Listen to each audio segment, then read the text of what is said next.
February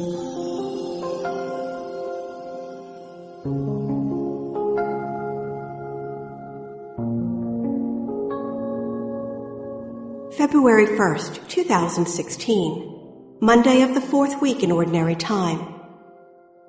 A reading from the second book of Samuel. An informant came to David with the report, "The children of Israel have transferred their loyalty to Absalom." At this, David said to all his servants who were with him in Jerusalem, "Up, let us take flight, or none of us will escape from Absalom. Leave quickly, lest he hurry and overtake us, then visit disaster upon us and put the city to the sword." As David went up the Mount of Olives, he wept without ceasing. His head was covered, and he was walking barefoot. All those who were with him also had their heads covered, and were weeping as they went. As David was approaching Bahurim, a man named Shimei, the son of Zerah, of the same clan as Saul's family, was coming out of the place, cursing as he came. He threw stones at David and at all the king's officers, even though all the soldiers, including the royal guard, were on David's right and on his left. Shimei was saying as he cursed, "Away, away, you murderous and wicked man! The Lord has requited you for all the bloodshed in the family of Saul, in whose stead you became king, and the Lord has given over the kingdom to your son Absalom. And now you suffer ruin, because you are a murderer." Abishai, son of Zeruiah, said to the king, "Why should this dead dog curse my lord the king? Let me go over, please, and lop off his head." But the king replied, "What business is it of mine or of yours, sons of Zeruiah, that he curses? Suppose the Lord has told him to curse David. Who then will dare to say, 'Why are you doing this?'" Then the king said to Abishai and to all his servants, "If my own son, who came forth from my loins, is seeking my life, how much more might this Benjaminite do so? Let him alone, and let him curse, for the Lord has told him to. Perhaps the Lord will look upon my affliction and make it up to me with benefits for the curses he is uttering this day." David and his men continued on the road, while Shimei kept abreast of them on the hillside, all the while cursing and throwing stones and dirt as he went.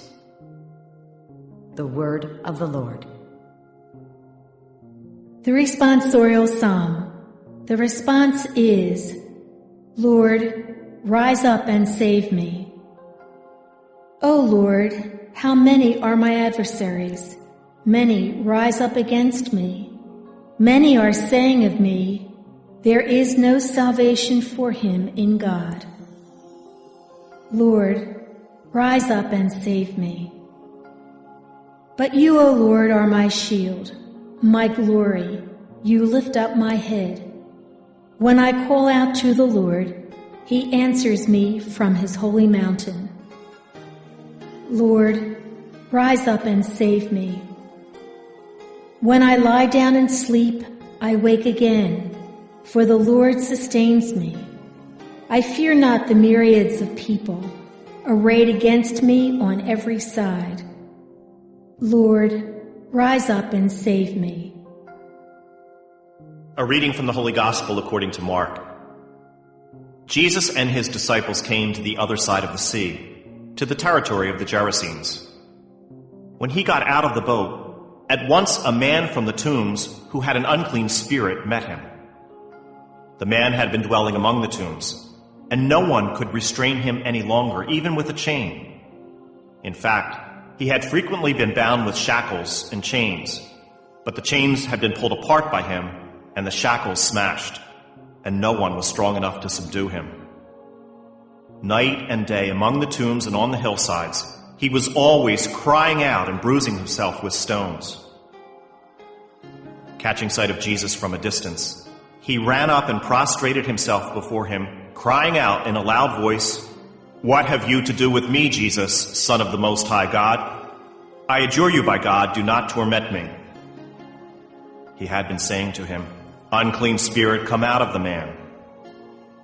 He asked him, "What is your name?" He replied, "Legion is my name. There are many of us." And he pleaded earnestly with him not to drive them away from that territory. Now, a large herd of swine was feeding there on the hillside, and they pleaded with him, "Send us into the swine, let us enter them." And he let them. And the unclean spirits came out and entered the swine. The herd of about 2,000 rushed down a steep bank into the sea where they were drowned. The swineherds ran away and reported the incident in the town and throughout the countryside. And people came out to see what had happened. As they approached Jesus, they caught sight of the man who had been possessed by Legion, sitting there clothed and in his right mind, and they were seized with fear. Those who witnessed the incident explained to them what had happened to the possessed man and to the swine. Then they began to beg him to leave their district. As he was getting into the boat, the man who had been possessed pleaded to remain with him. But Jesus would not permit him, but told him instead, "Go home to your family, and announce to them all that the Lord in his pity has done for you." Then the man went off and began to proclaim in the Decapolis what Jesus had done for him, and all were amazed. The Gospel of the Lord.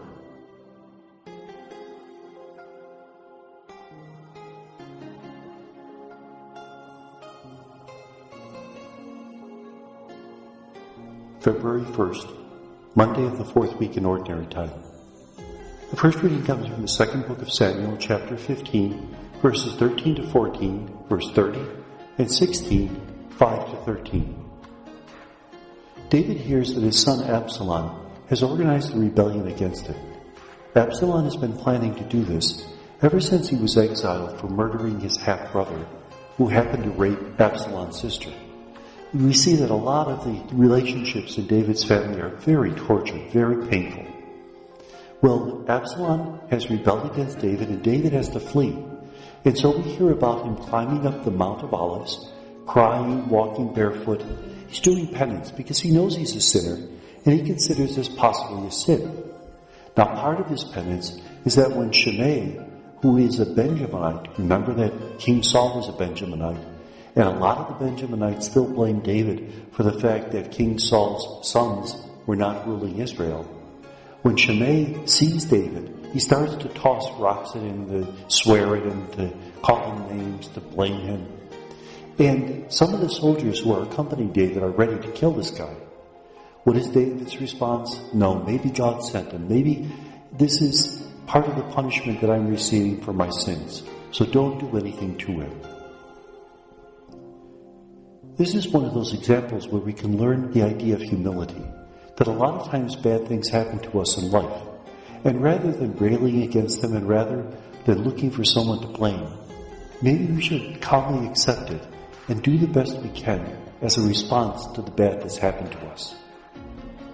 Now the Gospel is from Mark 5, 1 to 20. It's the story of how Jesus goes to the territory of the Gerasenes. Now in Matthew, it's the Gadarenes, but it's probably the same story, even though here we're talking about one demoniac, and in Matthew 2. There's a demoniac who is very, very strong. The demon inside of him is so powerful that every time they try to chain him up, he manages to break loose. The idea here is that this demon inside of this man seems to be almost omnipotent. In fact, the account emphasizes how strong he is. And when Jesus asks who's inside of there, the demon inside answers, "We're legion." So it's not just one demon. Now, it's no accident that the demon would answer legion. That's the name given to a regiment of Roman troops. So obviously this seems to be a little bit of a dig at the Romans, that they're somehow demonic in their occupation of Israel. But also the idea that there are many demons inside of this man. Jesus manages to exorcise the demons and sends him into a herd of pigs. Now, what are pigs doing in Israel? Remember, not all of Israel was inhabited by Jews. This happens to be a part of Israel that it was inhabited by Gentiles, and therefore there are pigs there. The demons are sent into the pigs, which rush into the sea and die. Now, Jesus would not get away with that miracle today. You'd have a group of people against cruelty to pigs, of PETA, of all sorts of other organizations demonstrating. But in the days of Jesus, first of all, these were pigs, considered unclean animals. So Jesus wouldn't have even considered them. Second of all, it's not Jesus who kills the pigs, it's the demons. They're the ones who drive the animals into the sea. The man, once he is freed of these demons, wants to accompany Jesus, and Jesus says, no, go and be with your family. Notice, in this particular case, it's not so important to announce the miracle as to re-enter society, because this man has been excluded. He's been living in a graveyard, an unclean place for many years. Now he can associate with his family again. He's welcomed back into society. Something that Jesus does.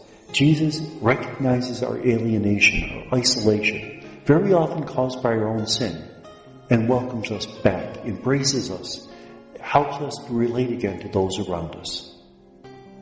And may God bless us.